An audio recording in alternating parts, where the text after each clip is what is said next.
Petugas dari Satuan Reserse dan Narkoba atau Satres Narkoba Polres Aceh Barat berhasil menangkap sebanyak 4 orang terduga tersangka pengedar dan pengguna narkotika. Kasus tersebut pemirsa sudah lama menjadi target operasi sehingga penangkapan dilakukan di 2 lokasi yang berbeda.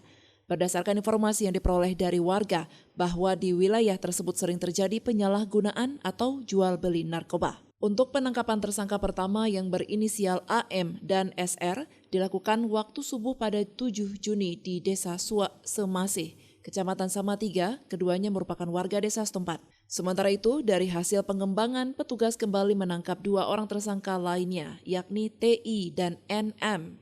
Mereka diamankan di Gampung Kuta Padang, Kecamatan Johan Pahlawan. Tersangka TI merupakan warga Gampung Pucok, Kecamatan Gempang Pidi. Sedangkan NM merupakan warga Gampung Semambek, Kecamatan Sukamakmur, Kabupaten Nagan Raya.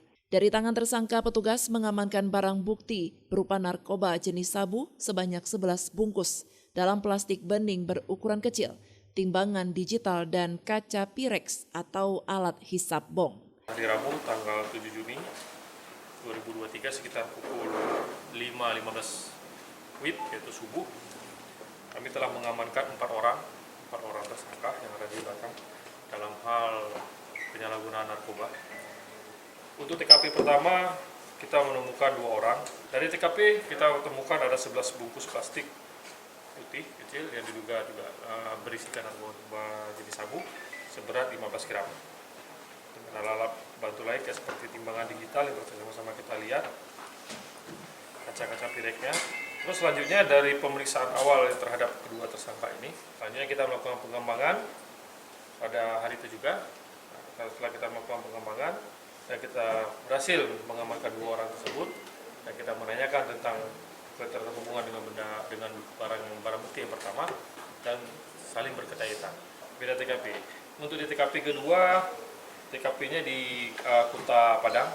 Di TKP kedua di Kuta Padang, TKP pertama di Suak Semasih. Kini keempat tersangka sudah mendekam di rumah tahanan Mapores Aceh Barat. Mereka dijerat dengan pasal 114 ayat 1, pasal 112 ayat 1, pasal 132 ayat 1, pasal 127 ayat 1, huruf A dari Undang-Undang Nomor 35 Tahun 2009 tentang narkotika dengan ancaman pidana penjara seumur hidup atau minimal 5 tahun dan 20 tahun penjara, serta denda paling sedikit 1 miliar juga paling banyak 10 miliar rupiah. Dari Aceh Barat, Orian Saputra melaporkan untuk Puja TV Aceh.